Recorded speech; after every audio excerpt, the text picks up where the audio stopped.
My name is India Walker, 32 years old, and despite being a successful graphic designer with my own studio in Manhattan, my family still sees me as the disappointing daughter. At my sister Alice's extravagant wedding reception, surrounded by crystal glasses and perfect white roses, my mother beamed with pride. Looking at me across the champagne tower, she asked the question I had been dreading all night.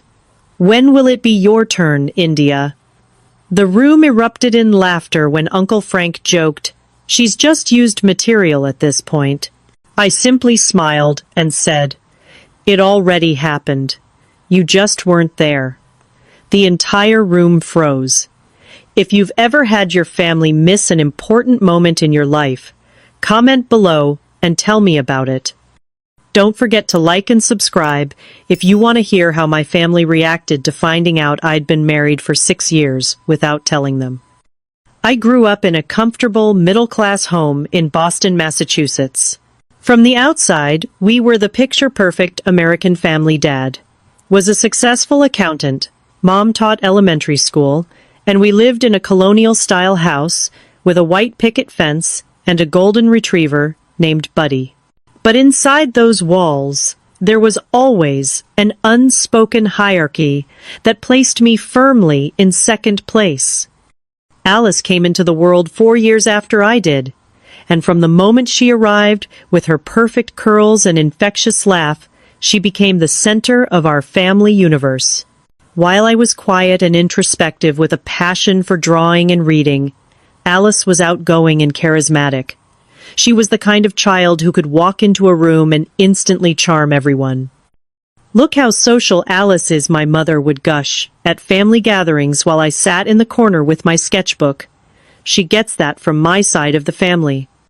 When I was 12 and made the honor roll for the 3rd time in a row, my parents promised to attend the award ceremony. I pressed my best dress the night before and practiced my acceptance speech in the mirror. But the morning of the ceremony, Alice's dance instructor called to say she'd been chosen for a special showcase. "India, you understand, don't you, Mom?" said, straightening Alice's tutu. "This is a once-in-a-lifetime opportunity for your sister." I nodded and said it was fine, but the truth was, my opportunities always seemed less important than Alice's. I accepted my certificate alone, while other kids had their parents taking photos and bringing flowers. That night, our refrigerator gained another program from Alice's dance recital, while my certificate ended up in a drawer with all the others. Art became my refuge. In the pages of my sketchbooks, I created worlds where I mattered, where my voice was the loudest in the room. By the time I reached high school, I had developed a distinctive style that caught the attention of my art teacher, Mrs. Lowry. "You have a gift, India," she told me, after class one day holding up my portfolio. "Have you thought about art school?" When I brought home college brochures for art programs, my father frowned. "Art isn't practical, India. What about business or education?" Meanwhile, Alice's every interest was celebrated. When she decided she wanted to try modeling at 14, my parents hired a professional photographer and drove her to castings 3 hours away. When she mentioned law school in passing, my father spent an entire weekend researching the best pre-law programs. My relationship with Alice was complicated. I loved her deeply. She was my little sister after all, but there was always a current of jealousy and hurt running beneath our interactions. She never asked to be the favorite, and in many ways she was oblivious to the imbalance. She would bound into my room to show me her latest trophy or certificate, genuinely expecting me to share in her excitement, not realizing that each of her successes only highlighted what our parents saw as my failures. "Why can't you be more like your sister?" became the refrain of my adolescence, spoken and unspoken in equal measure. Why couldn't I be more outgoing, more traditional in my interests, more eager to please? The feeling of being unseen, unheard, and unappreciated grew deeper with each passing year. I started to believe that perhaps I was simply less worthy of love and attention. Maybe there was something fundamentally wrong with me that made me undeserving. The only person who truly saw me was my grandmother, my mother's mother, Martha. She had been an artist in her youth before giving it up to raise her family, and she recognized the same spark in me. "You remind me of myself," she told me one afternoon while we sat in her garden, to me sketching the roses while she knitted. "But you're braver than I ever was. Don't let anyone dim your light, India. Not even family." Grandma Martha kept every drawing I gave her, framing them and hanging them proudly on her walls. When I visited her apartment, I felt valued in a way I never did at home. She would make me tea in her special china cups and ask to see my latest work, listening intently as I explained my inspirations and techniques. "Your sister may be the sun in your family," she said to me once, bright and impossible to ignore. "But you, my dear, are the moon full of mystery and depth, pulling the tides with a quiet power all your own." Those words became a lifeline during the darkest days of my youth, when the shadow of my sister's perfection threatened to swallow me whole. When I received my acceptance letter to the prestigious Parsons School of Design in New York City, I felt like I could finally breathe for the first time. The scholarship covered most of my tuition, which silenced even my father's practical concerns. My parents drove me to New York, helped me unpack in my tiny dorm room, and then left with quick hugs and reminders to call home regularly. The moment their car turned the corner, a weight lifted from my shoulders. In New York, nobody knew I was Alice Walker's disappointing older sister. Here I was, just India, skilled, talented, and full of potential. My roommate Zoe was a photography major from Seattle who quickly became my first real friend. She dragged me to campus events and introduced me to her wide circle of friends. Through her, I met Daniel during our sophomore year at a student gallery opening. Daniel had warm brown eyes, a passion for photography, and a way of looking at me that made me feel like I was the most interesting person he'd ever met. When I showed him my portfolio, he studied each piece carefully, asking thoughtful questions about my process and inspiration. "You see the world differently," he said. "Your work has soul." Our first date was at a tiny ramen shop in the East Village, where we talked until the owners started stacking chairs around us. With Daniel, I never had to minimize my passion or downplay my ambitions. He didn't compare me to anyone else, he just wanted me to be exactly who I was. My design career began taking shape during my junior year when one of my professors recommended me for an internship at a boutique advertising agency. My minimalist poster series for a local theater won a student competition which led to my first paid commission. Suddenly, people were willing to pay for what my family had dismissed as an impractical hobby. Each small success felt like vindication. Each project completed, each client satisfied, each positive review was proof that I had been right to follow my passion despite my parents' skepticism. Meanwhile, my relationship with Daniel grew deeper. We spent weekends exploring the city, finding inspiration in museums, street art, and the endless human parade of New York. He taught me photography basics and I introduced him to graphic design principles. We became creative partners as well as romantic ones.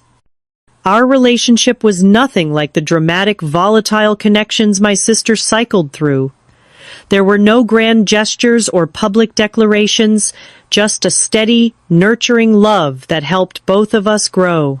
Daniel became my safe harbor, the person who celebrated my victories when my family barely acknowledged them. My calls home became less frequent. Whenever I did call, the conversation inevitably turned to Alice, her classes, her social life, her latest boyfriend. If I mentioned a design award or a new client, my mother would make an appropriate sound of acknowledgement before asking, "Have you heard about Alice's internship at the district attorney's office?" During my senior year, I received devastating news. My grandmother Martha had suffered a massive stroke. I rushed home to Boston, but by the time I arrived, she was gone. The funeral was small and somber. As we stood by her grave, I felt untethered, as if the one anchor connecting me to my family had been severed. After the service, my mother handed me a small velvet box. "She wanted you to have this," she said. Inside was my grandmother's engagement ring, a delicate vintage piece with a modest diamond surrounded by tiny sapphires. Along with it was a note in her shaky handwriting. "Create your own happiness, my moonchild. I'll always be watching." I slipped the ring onto my finger, feeling the weight of her love and the promise I had made to her to live authentically regardless of my family's expectations. That night in my childhood bedroom, surrounded by the art my parents never quite understood, I made a decision. I would build a life that would have made my grandmother proud, a life defined by my own standards of success, not anyone else's. When I returned to New York, I threw myself into my final projects with renewed determination. The ring on my right hand served as a constant reminder of the woman who had believed in me when no one else did, and the promise I had made to honor her faith in me. The spring of my third year at Parsons, the school hosted an exhibition for junior and senior students. After months of preparation, my mixed media series examining urban isolation was selected as one of the featured collections. The opening night was a blur of conversations with professors, fellow students, and even a few gallery owners who expressed interest in my work. Near the end of the evening, Daniel led me to a quiet corner where my favorite piece was displayed, a large-scale collage combining photography, digital elements, and hand-drawn components. "This is where I first knew," he said softly. "Knew what I asked, tired but happy, from the successful event." Daniel dropped to one knee, pulling a small box from his pocket. Inside was a simple but beautiful ring, with a single emerald, my birthstone. "I knew I wanted to spend my life watching you create beautiful things," he said. "India. Walker, will you marry me?" The room seemed to fall away. In that moment, there was only Daniel, his steady gaze, his artist's hands, his unwavering belief in me. I said yes through tears of joy, and our friends who had gathered discreetly nearby erupted in cheers and congratulations. That night, giddy with happiness, I called my parents to share the news. I had expected perhaps not enthusiasm, but at least polite congratulations. Instead, my mother's response was tepid at best. "Engaged already." She sounded concerned rather than happy. "Honey, you're only 21. Don't you think you should wait until after graduation, get established in your career first?" "Daniel and I have been together for 2 years, Mom. We're sure about this." "Well," she sighed, "your father and I would like to meet him properly before anything is decided." That wasn't what I had expected. Daniel had come home with me for Christmas the previous year. My parents had been polite but distant, spending most of the visit focused on Alice's new boyfriend at the time, a pre-med student named Jason. When I pressed for a reason for their hesitation, my mother finally admitted, "It's just that Alice just graduated and she's bringing Jason home next weekend. He's from a wonderful family and we think this might be serious. We don't want to overshadow her moment with your engagement news." There it was, the truth. Once again, Alice's life events took precedence over mine. My engagement apparently had the poor timing of coinciding with my sister's new relationship. "Actually," my mother continued, brightening, "why don't you wait to announce your engagement? Then next summer we could possibly plan a double wedding. Wouldn't that be special?" I hung up feeling hollow. What should have been one of the happiest moments of my life had been diminished just like so many others before it. When I told Daniel about the conversation, his normally calm expression hardened. "That's not right, India. They're treating our commitment like it's less important than your sister's new boyfriend." We stayed up late into the night talking about family dynamics, expectations, and what marriage meant to each of us. As the sun began to rise over the New York skyline, we reached a decision that felt both terrifying and absolutely right. "Let's get married now," Daniel said, holding both my hands in his. "Not a big production, not for anyone else, just for us. The two people who matter most in this decision." 2 weeks later, on a bright Friday morning, we went to the city clerk's office. Our witnesses were Zoe and Daniel's best friend, Marcus. I wore a simple white dress I had found in a vintage shop and tucked a blue flower in my hair. Something old, something new, something borrowed, something blue. All in one gesture. As we exchanged vows, I felt my grandmother's presence. The ring she had left me now sat on my left hand, transformed from a memento into a symbol of my new beginning. Daniel and I wrote our own vows, promising not just love and fidelity, but also to always see each other truly, to nurture each other's creativity, and to build a home where both of us could flourish. After the ceremony, the four of us went to our favorite restaurant for lunch, drinking champagne, and planning our future together. There was no lavish reception, no towering cake, no distant relatives making awkward toasts, but it was perfect because it was ours. We decided not to tell my family immediately. At first, it was just about preserving the sacred feeling of those first few weeks of marriage, keeping it as something private and precious between us.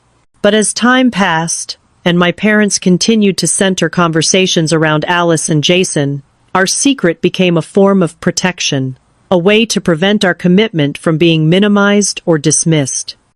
"We'll tell them when it feels right," Daniel assured me, "when they're ready to really hear it."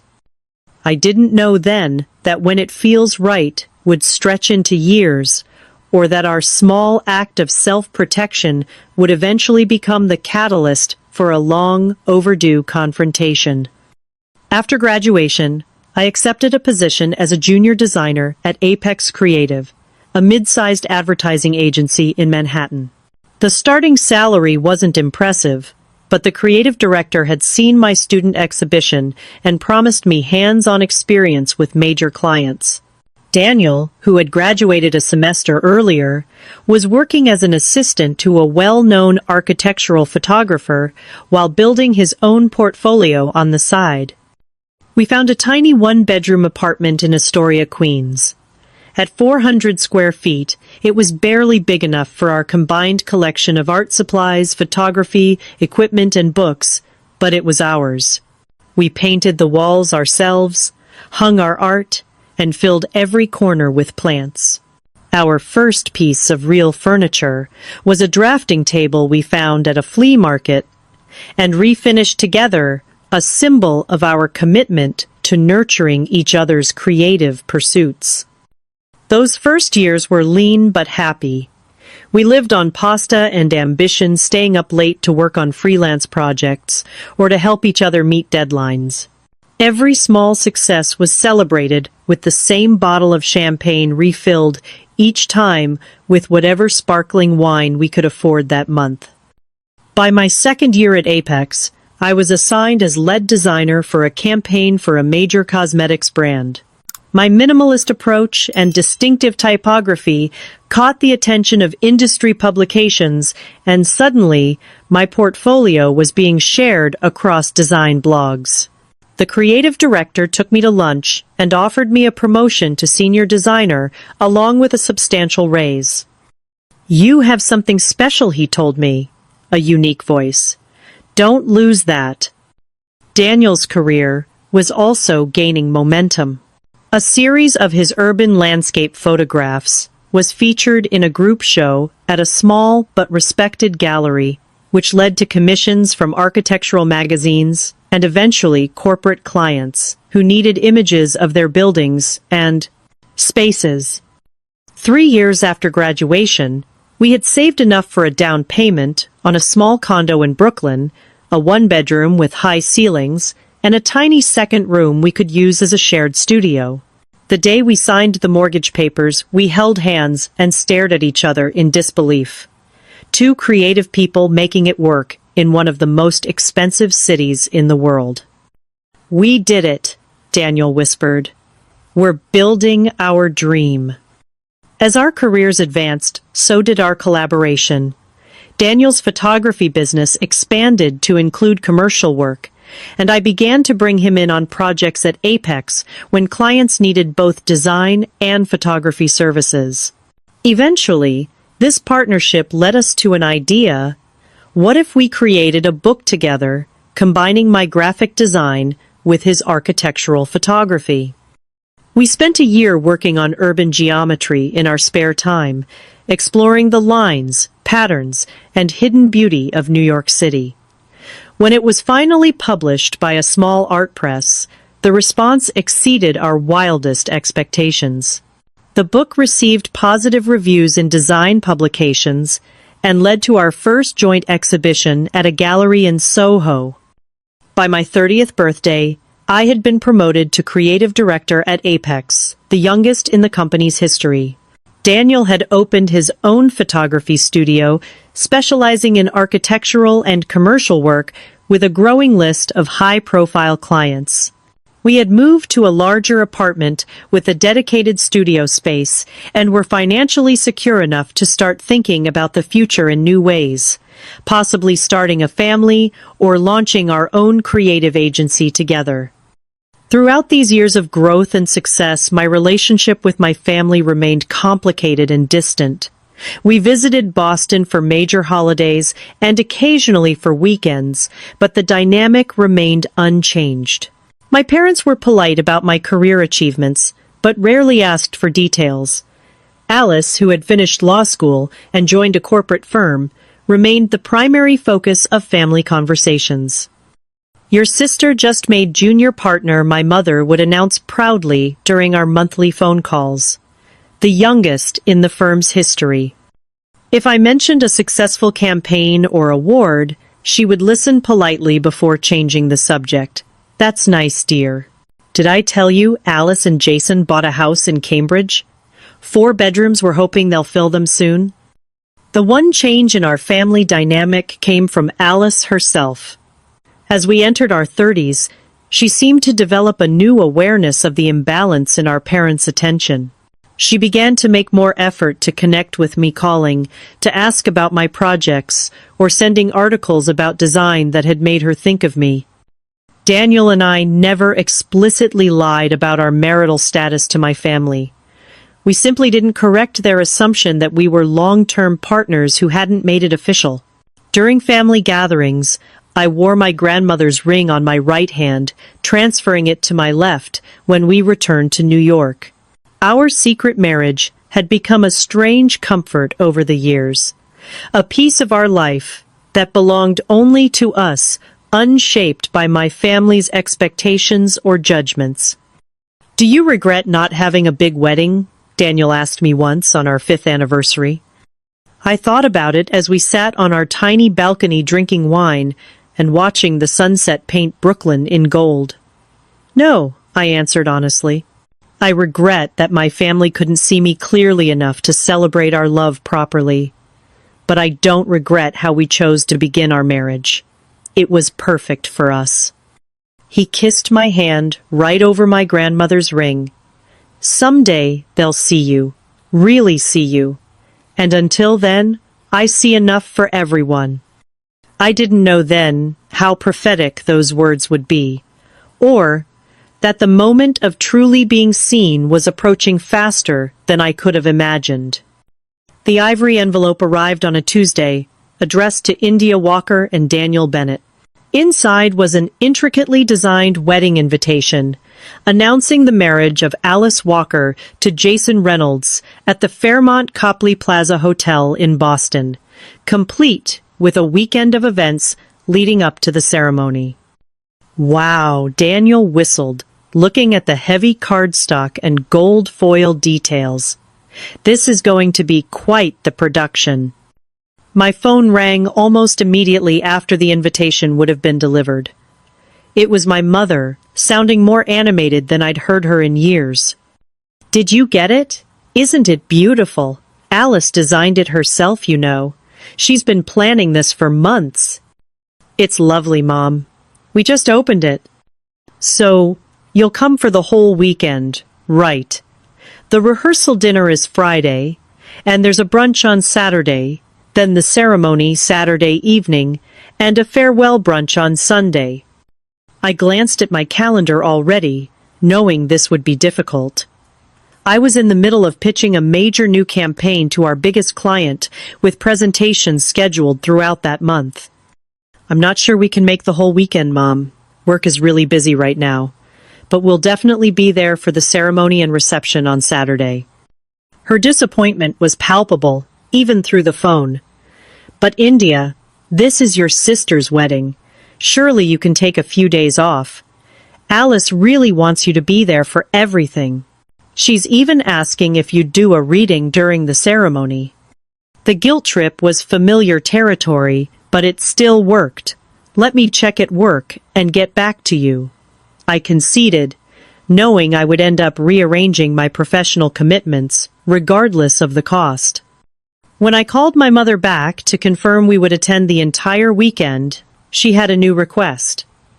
"Alice was hoping you might come a week early to help with the final arrangements. You're so creative, and she values your eye for design." The irony wasn't lost on me. My artistic abilities, often dismissed throughout my life, were suddenly valuable when they could serve Alice's needs. Still, part of me was touched that my sister wanted my input. That call was followed by others, each adding new expectations.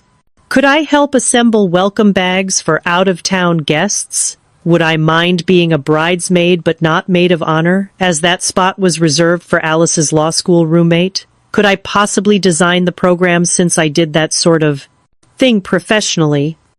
As the wedding approached, I found myself juggling my most important work project to date with an increasing list of wedding-related tasks. Daniel watched with concern as I stayed up late finalizing presentation boards, then woke early to research Boston florists for my mother. "You know you can say no, right?" he said one evening, as I frantically revised a design concept while simultaneously emailing a wedding planner. "It's not that simple," I sighed. "It's Alice's big day." "And what about your big project? The one you've been working toward for years?" He was right. I had been positioned to lead the rebranding of Luminous, a global technology company, a career-defining opportunity that could open doors to even bigger roles in the industry.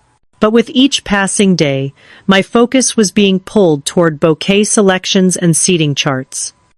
After a particularly stressful conference call that I had to take from my parents' guest room in Boston, I made a decision. I called Daniel. "I need you," I said simply. "Can you come early? Not just for the weekend, but now I can't do this alone." 2 days later, Daniel arrived with our suitcases and his camera equipment. I thought I might as well document the week, he explained. And I brought something else. From his pocket, he pulled out my grandmother's ring, the one I wore as my wedding band in New York, but kept on my right hand when visiting family. "Maybe it's time," he said quietly. "Maybe this is the moment to stop hiding." I looked at the ring, remembering my grandmother's words. Create your own happiness. For 6 years, Daniel and I had done exactly that, building a life filled with love, creativity, and mutual respect. Why were we still protecting my family from the truth of our happiness? "Let's wait until after the wedding," I decided. "This is Alice's moment. But after that, yes, it's time." The days leading up to Alice's wedding were a whirlwind of activity. The ceremony would take place in the grand ballroom of the hotel, transformed with thousands of white roses, crystal chandeliers, and custom lighting. The guest list included 300 people, from family members to law firm partners to college friends. Throughout the preparations, my suggestions were consistently overlooked or gently dismissed. When I recommended a local jazz quartet for the cocktail hour, my mother insisted that Alice preferred classical music. When I showed her the program design I had stayed up all night creating, she suggested minor adjustments that essentially changed everything. "It's lovely, dear," she said, patting my hand. But Alice was hoping for something more traditional, less artistic, if you know what I mean. I did know. Less like me, more like what she thought wedding programs should look like. Daniel's arrival had been met with polite but cool greetings from my parents. They had always been civil to him, but there was an underlying sense that they didn't quite approve of his career choice, or perhaps of him drawing me further into a creative life they didn't value. "And how's the photography business?" my father asked over dinner, emphasizing the word business in a way that suggested he didn't consider it one. "It's excellent, actually," Daniel replied evenly. "I just finished a commission for the new headquarters of Atlantic Financial. It will be featured in Architectural Digest next month." "Is that so?" My father looked genuinely surprised. "That's quite impressive." It was the first flicker of real respect I'd seen from him, and it both warmed and saddened me that it had taken external validation from a prestigious publication to earn it. The wedding rehearsal dinner was held at an upscale restaurant overlooking Boston Harbor. As we entered, Alice rushed over to hug me, looking radiant in a white cocktail dress. "I'm so glad you're here," she whispered. "It means everything to have you with me." For a moment, I felt a surge of genuine connection with my sister. Despite the years of imbalance, I loved her and wanted her to be happy. That feeling faded slightly when I discovered that Daniel and I had been seated at different tables. I was with family, while he was placed with distant cousins and friends of Jason's family. When I pointed out the error to my mother, she smiled tightly. "It's not a mistake, dear. We thought it would be nice for you to catch up with the family and for Daniel to meet some new people." The implication was clear. Daniel wasn't considered family. Despite being together for 8 years and secretly married for 6, he was still categorized as just my boyfriend. As speeches were made celebrating Alice and Jason's relationship, I caught Daniel's eye across the room. He gave me a reassuring smile, but I could see the hurt beneath it. We were both outsiders here. Our commitment to each other somehow deemed less significant than my sister's engagement of just over a year. The wedding day dawned bright and clear. The hotel suite where the bridal party was getting ready buzzed with activity, hairstylists, makeup artists, and a photographer documenting every moment. Alice sat in the center of it all, looking serene and beautiful. "You look amazing," I told her honestly, as a stylist pinned my hair into an elegant updo. "So do you," she replied, then added with a laugh, "Maybe seeing you all dressed up will finally inspire Daniel to propose." The comment stung more than she could know. I smiled weakly and turned away, touching the empty space on my left ring finger, where my wedding band usually Saturday. It was currently in my clutch, waiting for the right moment, a moment that seemed increasingly distant as the day progressed. The ceremony was undeniably beautiful. The ballroom had been transformed into a floral wonderland, with an aisle lined with candles and rose petals. I performed my reading without a hitch, despite the knot in my stomach, and watched as my sister and Jason exchanged heartfelt vows. As they were pronounced husband and wife, I glanced at my parents in the front row. My mother was openly weeping with joy, and my father looked prouder than I had ever seen him.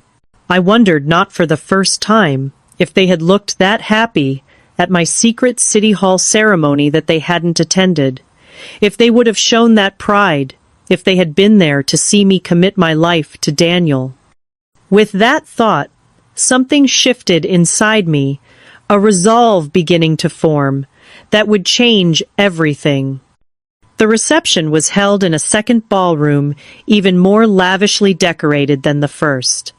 Crystal chandeliers cast a warm glow over tables adorned with towering floral arrangements.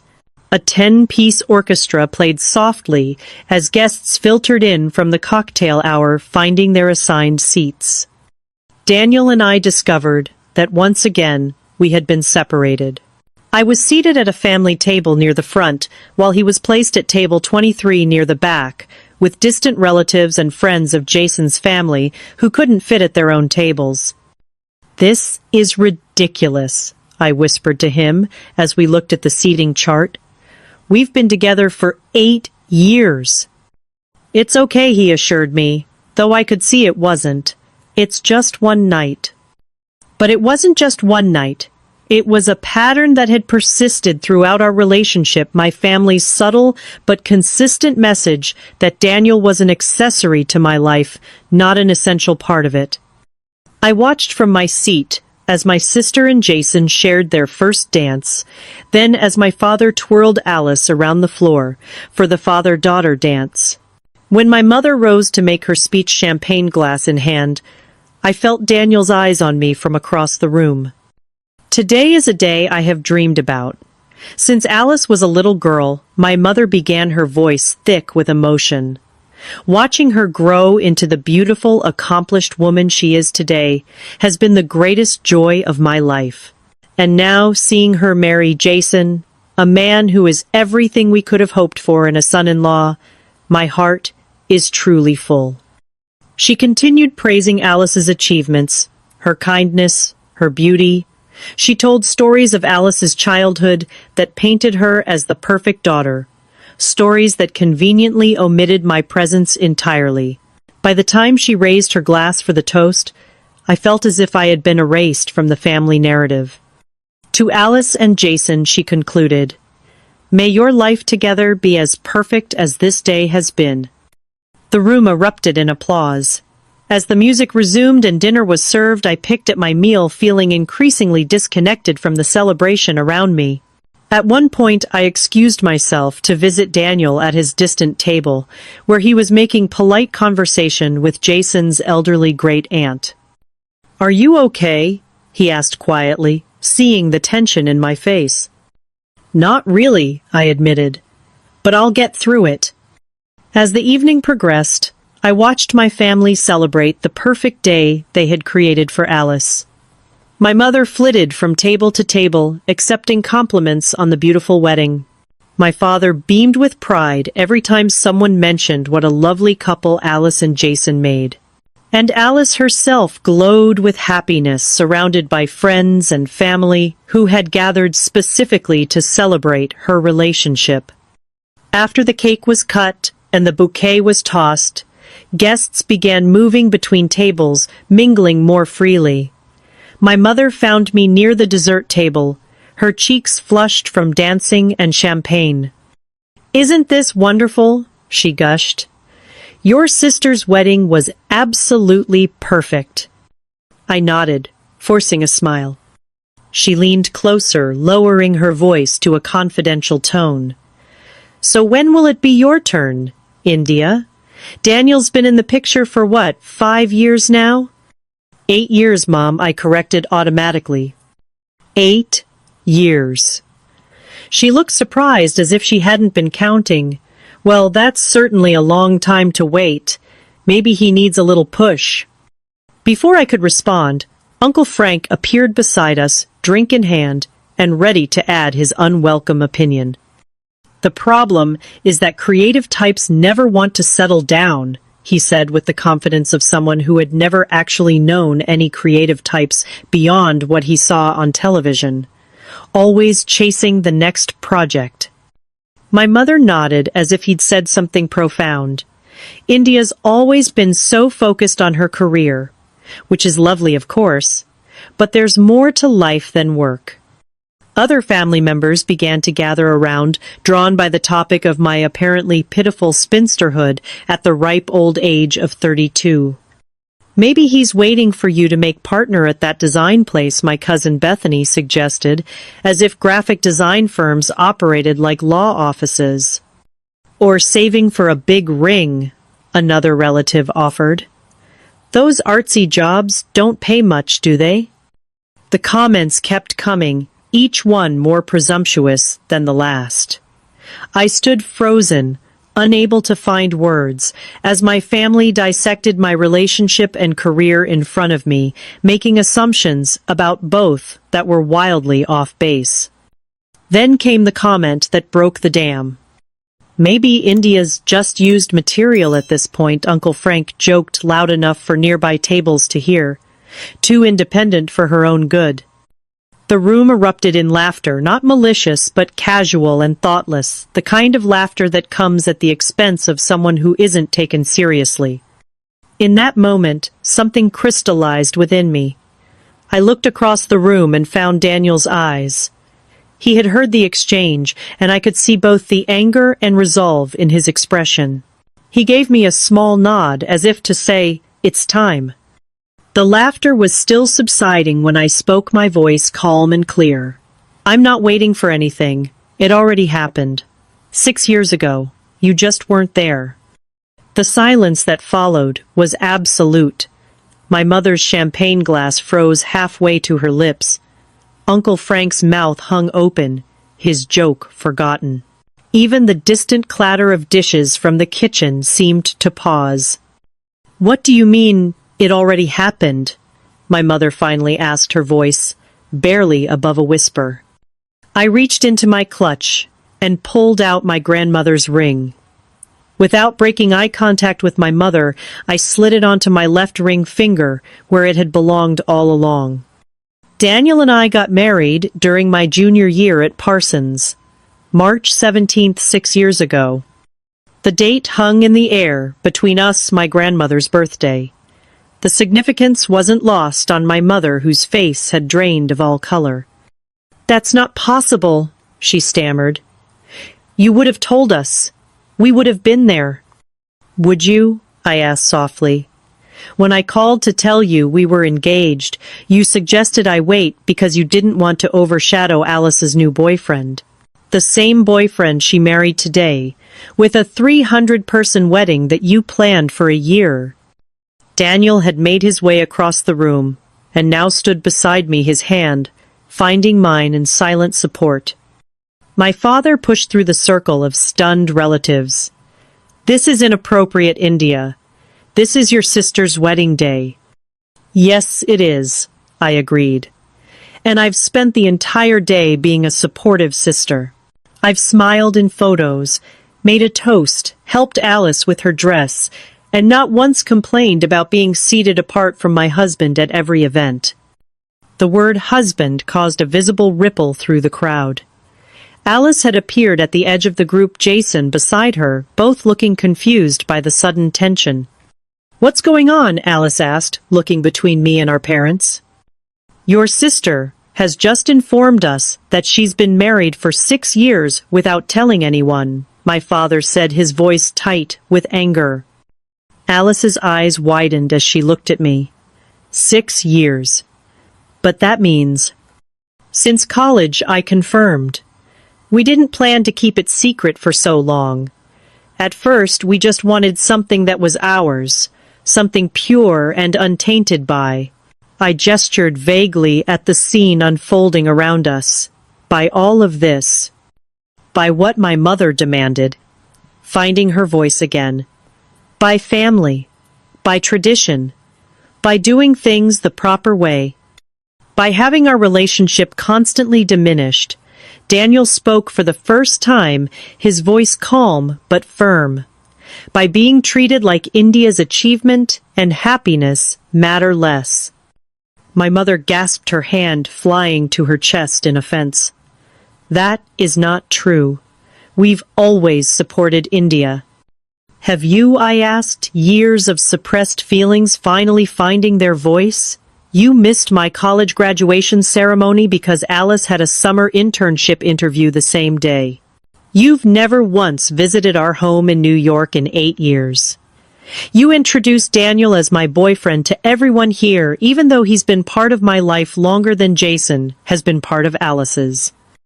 The room had gone completely silent, the party atmosphere evaporating as guests tried to pretend they weren't witnessing this family confrontation. The wedding planner hovered anxiously at the edge of the group, clearly wondering if she should intervene. My father's face had darkened with anger. You've made your point, India, but this was not the time or place. You've deliberately ruined your sister's wedding day out of what jealousy, spite. That accusation, so unfair and yet so familiar, hit me like a physical blow. I had spent the entire week helping with wedding preparations, had rearranged my work schedule at great professional risk, had smiled and supported my sister despite being treated as an afterthought. And still, I was cast as the villain. I was about to respond when Alice stepped forward, placing herself between me and our parents. "Stop it," she said firmly. "Dad, that's not fair. India hasn't ruined anything." Her defense surprised everyone, me most of all. Alice turned to face me, her expression a mix of hurt and curiosity. "Why didn't you tell me?" she asked quietly. "All these years." "I tried at first," I admitted, "but every time I thought about it, something would happen.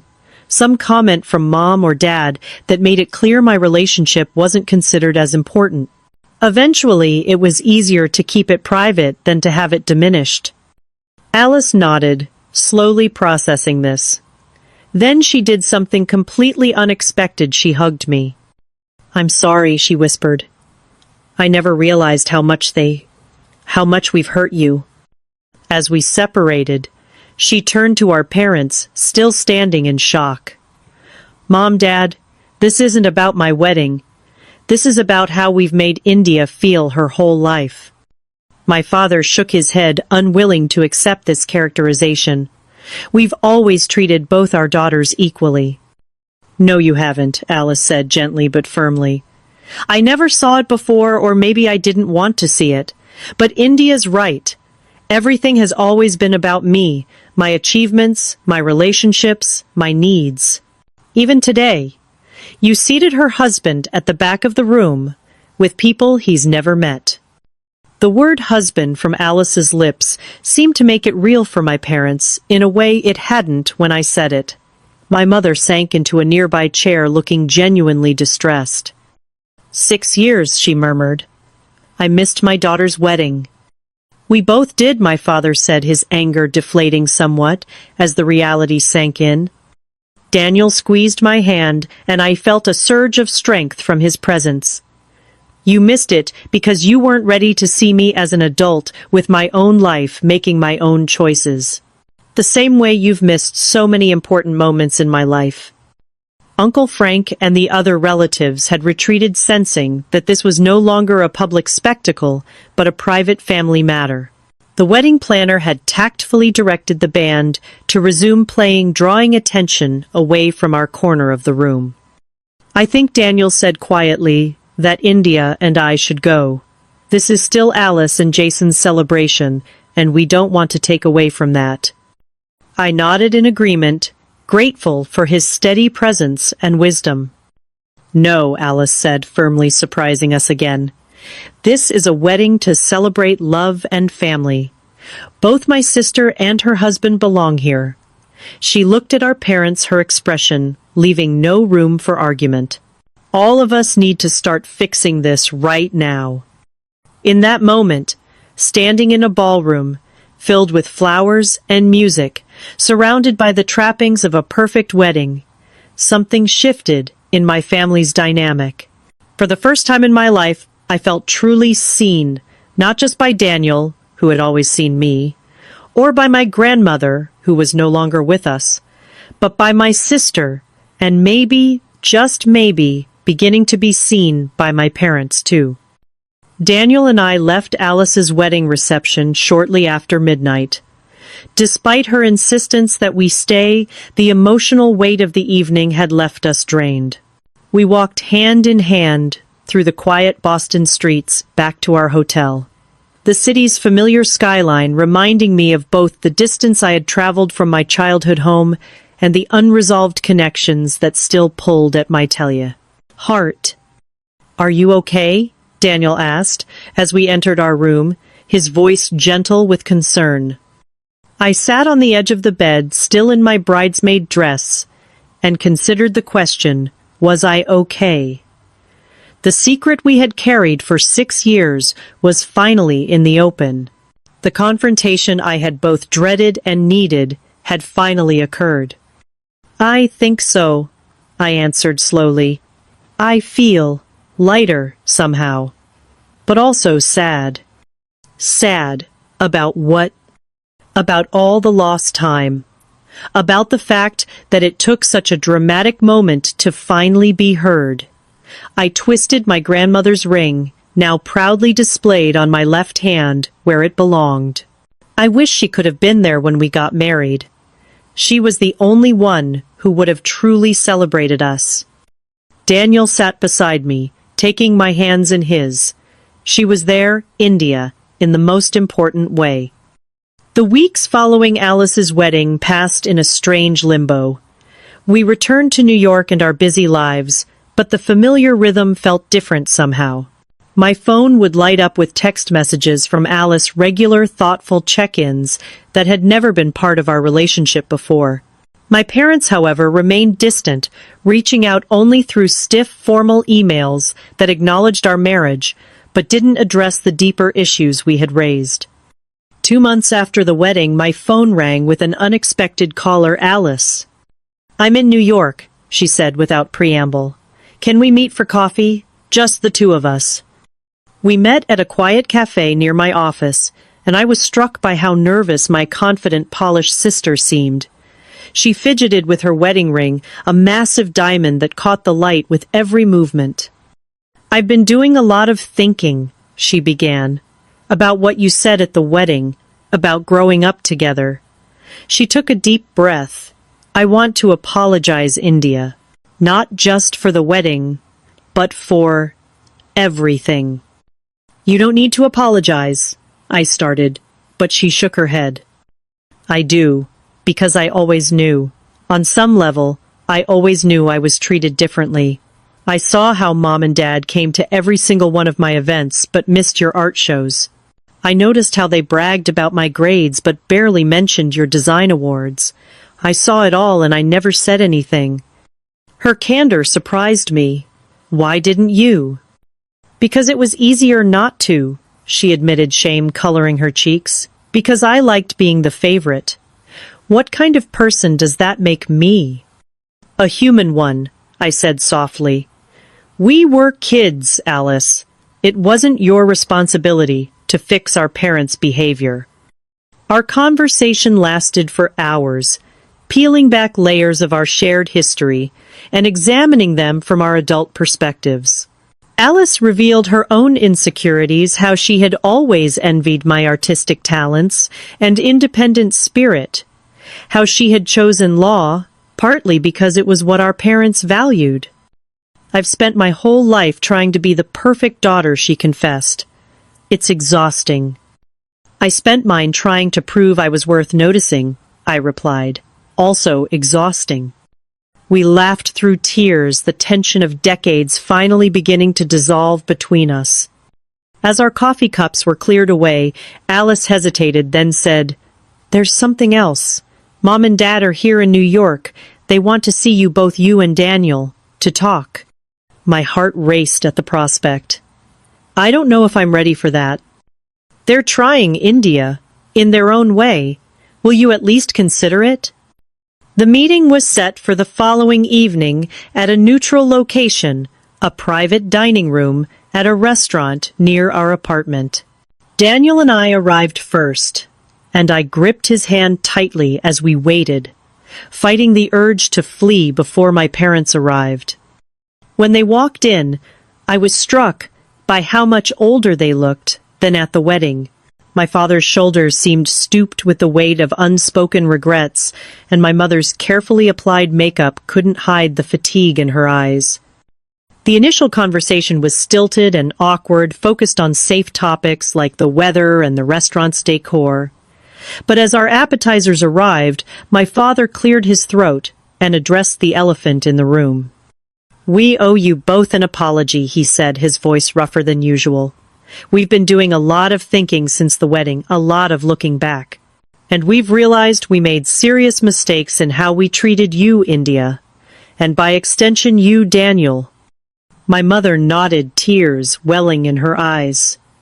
When Alice told us how she had always known she was treated preferentially, it was like a bucket of cold water. "We never intended to make you feel less valued, India. We never understood you the way we understood Alice." "That's not an excuse," my father added quickly. "It's just the truth. Your interests, your talents, your way of seeing the world, it was all so different from anything we knew. We didn't know how to connect with you, so we took the easier path of focusing on Alice. And then, when you moved to New York and built this amazing life and career," my mother continued, "we felt like we'd lost the chance to be part of your world. We didn't know how to bridge that gap." Their words weren't perfect. There were still traces of the old patterns, the implication that my difference was somehow the problem, the subtle centering of their feelings over mine.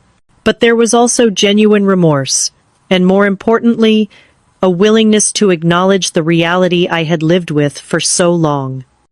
"I needed you to see me," I said simply. "Not compare me, not try to change me, just see me, and love me for who I am." "We do love you," my mother insisted, reaching across the table to touch my hand. "We always have. We just didn't know how to show it in a way you could feel." Daniel, who had been quietly supportive throughout the conversation, spoke up. "I think what India is saying, and what I hope for both of you, is that it's not too late to learn." The dinner ended with no dramatic resolutions or tearful group hugs. Real healing, I was coming to understand, wasn't a single moment, but a process, a commitment to showing up differently day after day. Over the next few months, that commitment was tested and proven in small ways. My mother began sending articles about design that made her think of me. My father asked questions about my current projects, and actually listened to the answers. They made their first visit to our Brooklyn apartment, and stood in genuine awe at the wall displaying our book covers and awards. 3 months after our dinner in New York, Daniel and I decided to do something that surprised even us. We planned a small ceremony to renew our vows, this time with our families present. It wasn't the lavish affair of Alice's wedding, just 30 people in the garden of a small Brooklyn restaurant on the anniversary of our City Hall marriage. But it was filled with meaning. Alice stood beside me as my matron of honor. My father walked me down the aisle, tears streaming unashamedly down his face. And my mother read a poem she had written for the occasion, acknowledging the past while embracing a new future. As Daniel and I recited the same vows we had exchanged 6 years earlier, I felt my grandmother's presence more strongly than ever. The ring she had left me, the ring that had secretly represented our marriage for years, gleamed in the afternoon sunlight, a symbol of both continuity and transformation. That day marked not an ending, but a beginning. A new chapter in my relationship with my family, based on authenticity, rather than expectations, on being seen, rather than being compared. In the years since, our healing has continued, imperfect but real. There are still moments of falling into old patterns, still occasional hurts. But there is also a new foundation of truth and mutual respect that allows us to address these moments directly rather than letting them fester. What I've learned through this journey is that family love isn't always intuitive or automatic. Sometimes it must be deliberately cultivated, challenged, and reconstructed.